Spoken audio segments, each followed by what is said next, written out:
All right, welcome back to Problem Solver Politics. I am your host, Cardin Ellis, with Cody the Oracle. Hey, everybody. And Andrew Yang had a big Black Friday. In fact, over the last 24 hours, he's raised $750,000 with a total of $2 million raised in the past week. It actually reminds me of that voicemail, Cody, that we had from Brooke, I believe it was, who said if she knew anything about the Yang Gang, it's that once they have a goal, they're always going to reach it. So it looks like Andrew Yang reached his lofty fundraising goal, and a lot of people are celebrating. We have to ask ourselves, what he going to do with the money? What are you going to do with the money? So, Cody, tell us what's going on. So first thing going on with Andrew Yang and the fundraising, a lot of you guys on Twitter probably have already seen this stuff. I always say Twitter, but just online there was a big push organically amongst the Yang Gang to get, it was on basically November 30th to November 31st, or December 1st was the push. I believe Yang posted the official end of week thing at 9:36 p.m. Pacific, right? So 12:36 a.m. Anyway, without burying the lead too much here, which I already did. So Andrew Yang raises $750,000 in 24 hours. Again, that was November the 30th. So Andrew Yang raised $750,000 on November 30th. His single best fundraising day to date of his campaign. That's also very important. Wow. I'm going to get back in a second to what makes that very unique and extremely important here. Anyway, so Yang campaign tells Politico the campaign received over 18,000 contributions on Saturday with an average of just $41, which again, you'll realize the average donation to Andrew Yang is roughly the price of a piece of merchandise. Yeah. A math hat. Yeah. Now, what was unusual about Yang's fundraising haul was that it wasn't tied to any big fundraising event like a debate or end of quarter push, other than the end of the month. Other campaigns have also launched fundraising pleas to raise large amounts of money, threatening to drop out if they don't hit that total, but Yang's campaign made no such pitch. I think what was so cool about this was all it took was, this is the end of the month, and the campaign saying, hey, we're small donors powered here. That's according to Nick Ryan, Yang's campaign chief. Just putting that through a lot of organic channels, not having to drum any sort of event around it, and we have a base that goes above and beyond. And clearly, they want to make a lot of money, because they mentioned the Saturday haul was part of a larger push for the Yang campaign to raise $2 million in a week. A goal Yang tweeted they hit early Sunday morning, continues the trend of strong fundraising for the first-time candidate, and we know he raised a lot of money. Now, big thing I wanted to point to, a lot of people were asking, I saw over the last few days, did he make the fundraising goal? Did he make all the money? Yes. Yang Gang showed up, and they go on to talk about the debates, but the other big thing to really mention here is to go back to the top. Like I said, they've done this isn't the first big fundraising push. They've done them for debates. They've done them for, end of quarter. Hey, let's make sure there's a big quarter haul. This was literally just the month ends at the end of the week. How much money can we raise? Yeah. And that led to the single largest. Just crazy to me. Also, what's interesting too about this. I mean, $750,000 in one day, that's more than some of these candidates who are established, already existing senators and governors and so on and so forth had in their entire campaign coffers after the first 6 months of them having announced. That's an impressive number. Inverse of that, Michael Bloomberg spends that to run his ads in one state for one day. Well, we're going to go in a second because that's the next question here is what does he do with it, right? But we'll go through and so the big highlights I took from the Politico piece, because I've been kind of following as the donations come in. Yes, a lot of donations had been coming in. I knew it was going to get close. I always figure with Yang, the money comes in. He always makes a lot of money. The amount of money he raises outsized to the money he's spent to acquire donations and stuff is crazy. It's just, I don't know. People will look at his campaign years from now and say, how do you make $1 million in a day? Because he's raised roughly $1 million in a weekend before. But how do you raise all of this money so quickly? I don't know. We'll find out. Honestly, I think part of it, I got bad news for you candidates. Yang's a unique, likable candidate. So. Yeah. Bummer, he's uniquely likable. Bad news. There's no trick here, which, by the way, later on, we'll get into some of the tricks they'll try to pull. But, so there's one, and he did post a video. I'll see if I can place a small clip of it for you guys, where he just kind of said thank you to everyone in the Yang Gang for hitting that. Hello, Yang Gang. Happy Thanksgiving, and thank you. Oh, my gosh. We raised $2 million in a week and half an hour. It's incredible. I remember when the team talked to me about this goal, I said, wow, that's incredibly ambitious and aggressive, but if anyone can do it, it's the Yang Gang, and there's no stopping you, there's no stopping us, and there's no stopping this campaign. So thank you from the bottom of my heart and the team's heart, and pretty soon I think the country's heart. And let's make history together in 2020. I am fired up to hit the trail December, January, February, March, April, May, June, to keep on going. But you all are amazing. You're the best. I will see you very soon. Nothing can stop us. Tired. Happy holidays. Happy Thanksgiving. I'm very, very thankful for you all and the chance to improve our way of life. Let's do it. See you soon, Yang Gang. I was going to say, he looks wiped out. He looks finished. You know, Zach is like holding that thing in a caffeine-induced stupor. Big weekend, man. But again, I mean, we'll get back. Like, you know what, though? We were talking before about the thing for. I think that's a great way of putting it, dude. What is Yang thankful for? Well, I think he found out what he's thankful for. Yang's got about 2 million new things to be thankful for after this week. So that was huge. So again, also, I wanted to show you guys this. A lot of people, this is one of the funny things that Andrew Yang does, which, by the way, I think we were talking before. I think part of the reason why Yang does so well is because he's a likable candidate. Another part of the reason why he does so well, though, is because he has cute things like this on it. Like not the only candidate to do this stuff before, but they find ways to engage online on their website and in other parts of the thing pretty well. Like I said, I think that's a cute little thing. And there he goes. He's jumping up and down because they did it. They raised the $2 million. So, that's very cool. But the question, of course, is what is he doing with it? Is he, thankfully with Andrew Yang, the answer isn't running for Congress like some of these people, or Senate. Yeah. Some of these people, you donate to their presidential campaign, and really you're donating to their Senate campaign. They just tell you it's presidential campaign at first. But with Andrew Yang, we've been talking about this a lot.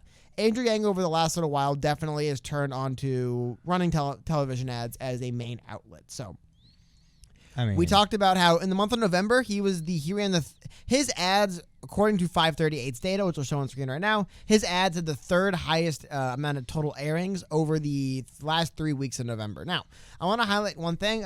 This little bar right here, I'm going to go a little bigger so you guys can see it, but this little bar right here, it shows you how many ads have been aired this week. Now, for those of you guys watching today, you'll know that this week is today because it's Monday, and you'll see Michael Bloomberg is already in the thousands of commercials in a day, mere hours. And you know, Tom Steyer's not no slouch. Tom Steyer's trying to spend money too. Like I said, I think by the end of the week, Yang will be closer to this because Yang has made it very clear that is one of the primary interests of money in this campaign. They want to go more towards the televised ads, which, like I said, if a guy worth $54 billion is hanging his entire campaign on them, they must do something. Like, I'm not saying you should do what he's doing. They have to help on some level, right? Well, you'd think so, but I got to tell you, if there ever has been a generation that has proved completely capable of wasting time and energy in less effective and nearly fruitless endeavors, it's the boomer generation. Okay? And I really want to see some data. I've worked in marketing for the past 15 years. And year after year after year at the Effies and at the Webbies and, you know, other not organizations, but other awards that are given out for marketing, specifically online marketing, you hear all of these wild success stories of out-of-the-box thinking that was magnitudes. I mean, orders of magnitude more efficient than television. I mean, how many in our audience have cut the cord? My parents have cut the cord. Some of these are that charting television. But remember, some of this goes to YouTube ads as well. Is what I'm saying. Okay, well, if it's YouTube ads, fine, that's great. If it's IP address targeted marketing, yeah. But I mean, if it's just television ads here, come on. If you don't have a DVR, you're stupid, you know. And at the end of the day, no offense to anybody that has a DVR. I don't have DVR. You know, yeah, but you also don't watch TV. I do, Cody. A little bit. A little bit? Yeah, what, when your grandma comes to visit? No. You're like 99% Daily. YouTube. Okay. I watch sports. Yeah. Okay, fine. So I don't have a DVR. I don't want to watch yesterday's Lakers game. Okay. So anyway, the proof is that the television demographic is dominated by people who've already made up their minds. There's a reason why Joe Biden has so much support still, because people had already made up their minds about him. Okay? And they're not going to be swayed by television ads too much. So I don't know. I would want to see data. My intuitive sense is that I think every year television ads get less and less and less and less and less and less effective and more expensive to pull off. Probably, but the other thing I want to talk about, because I agree, it's It's like print. Should we have classifieds out there now? No, but I think over time it should shift from like all TV, no digital, right, to just over time gradually go more digital, more digital, more digital. Okay. I agree with that, right? I think it's a good point. No, but what I want to talk, because I want to ask you a question here. I think it's interesting. I talked a little bit about it, and I have my answers, but why do you think? Because, dude, I kind of referenced it before. Andrew Yang, like I said, for the money Andrew Yang raises, considering what his profile was before he ran for president, and considering the money he spends to like acquire donors and stuff, it is remarkable, man. He makes a lot of money without having to really do a whole lot. Which, trust me, that's what everyone's looking for. How do I make a lot of money without doing anything? Andrew Yang seemed to have found it for a campaign, not for real. I'm saying for campaigns, because the reason why I say it is Tom Steyer spends $5 to show you an ad that says, if you send me $1, I'll send you a $5 bumper sticker. And it's like, that's not an efficient way of generating funds. Andrew Yang organically does it. So along the way, what do you think makes it about Andrew Yang where he can organically grassroots, like I said, through primarily through hat sales? I mean, like, it's like 40 math hat. $41 is basically the way I see it. It accounts for going down for people who donate $5 and going up for people who donate $500. The median is still about $40. So how do you do that? Actually, I have a story in a minute. I think it'll help our next story, getting into some of the pushback. But I'm just saying, what do you think makes Yang unique, where people are willing to just open up the checkbook and give him money like this? Well, first off, obviously the likability and the trust factor. I mean, how many times do we see in our Twitter feeds people that say, I have come out of the woodwork in order to just donate for Andrew Yang? Well, if you're somebody who was apolitical previously, you're not going to jump the middle ground of $10 donor and $50 donor to all of a sudden be braving the waters of $500 double plate buying, fundraiser dinner attending political donor class member. Okay, you're not going to do that. So you're going to jump into the $50 range, into the $100 range, maybe a couple $100. Okay. I also see a ton of people who've really gotten into this subscription-based model where they're really just trying to, say, hey, for the things I believe in, I'm giving, my $4 a month to the Rubin Report or to PragerU or towards my local NPR station. I'm also donating to the food pantry in town and stuff like that. These $4 and $5 increments, which for beginners really does add up to being substantial, especially if you have a lot of them. But what do you think about as far as presidential candidates, though? What do you mean? What do I think about him? Well, Andrew Yang polls 7th and 6th and raises 3rd in funds. Like, what do you think is that discrepancy there? Where he's outraising candidates that outpoll him. What do you think the discrepancy I'll tell you this right now: money talks and BS walks. The amount of money that he's able to generate, from a smaller amount of people, shows that there is a higher trust factor in him, which is always one step ahead of his voting success. His fundraising success is always one step ahead of his voting success. So that's why I always say, I love the Ayn Rand quote that money is a barometer of a society. For Andrew Yang, oftentimes his ability to raise large amounts of money, always is kind of like a premonition for his success. He keeps going up. I remember when we were talking on this podcast about, will he hit 2%? Oh, yeah. You know what I'm saying? Well, he did just raise $500,000, and there's other people on stage that aren't doing that. And then what do you know? All of a sudden he starts consistently hitting 2%. Then we're worried about, will he hit consistently 3%? He ends up being the highest Q3 fundraiser, in comparison to the percentage of Q2 out there. And then he's consistently hitting 3%. And now we're worried about, is he going to hit 5? And what do you know? He raises $2 million in a week. Oh, yeah. So I think he is successfully introducing himself to all these different demographics. And fortunately for him, every demographic that meets him generally likes him because, come on, who's that black comedian who's awesome? Sat down with Seth something on SNL. I can't remember. He's a really funny guy, very chill. He's sitting back, comedian that loves Andrew Yang. He was one of the early adopters of Andrew Yang. And I remember his comment was, he was doing Weekly Report with Seth. Who's the guy that made fun of Donald Trump and is probably the reason why Donald Trump decided to run for president? Made fun of him at the Correspondents' Dinner, like in 2015. Honestly, I have no idea. Weekend Report on SNL. Who does Weekend Report on SNL? This is so embarrassing. He's a big time comedian. It's like forgetting the name of Jerry I legitimately Seinfeld. don't watch SNL. Ever. Yeah, okay. Well, anyway, at the end of the day, he sat and did an interview with him, and he said, Andrew Yang just has the demeanor and looks like and acts like what I think of when I think of a dignified president. You know what I'm saying? Was it Michael Che? Yeah, there it is, Michael Che. And who is he interviewing with? Who's the other guy? I have no idea. I'm sorry. Whatever. Anyway. Everyone always says, "Oh, did you check out SNL?" I'm like, dude, I've never watched that show. Yeah, I don't know anything about it. I apologize. So Michael Che, SNL update right there underneath. Go down one click really fast. Just one little swipe. Saturday Night Live weekend update. That one right there. Anyway, I digress. The point is his fundraising success generally precedes his electoral success. And I think it's because he has a unique personality in a world of total corruption, okay, where all of us have lost faith in nearly every institution that we participate in, okay? Here's somebody who actually seems like he's going to live up to his promises and his word. And that is what's attractive to people more than any individual platform. I think UBI starts the conversation, and I think democracy dollars might start the conversation. But it's become readily apparent to me that his temperament and his emotional intelligence is quickly becoming his strongest asset.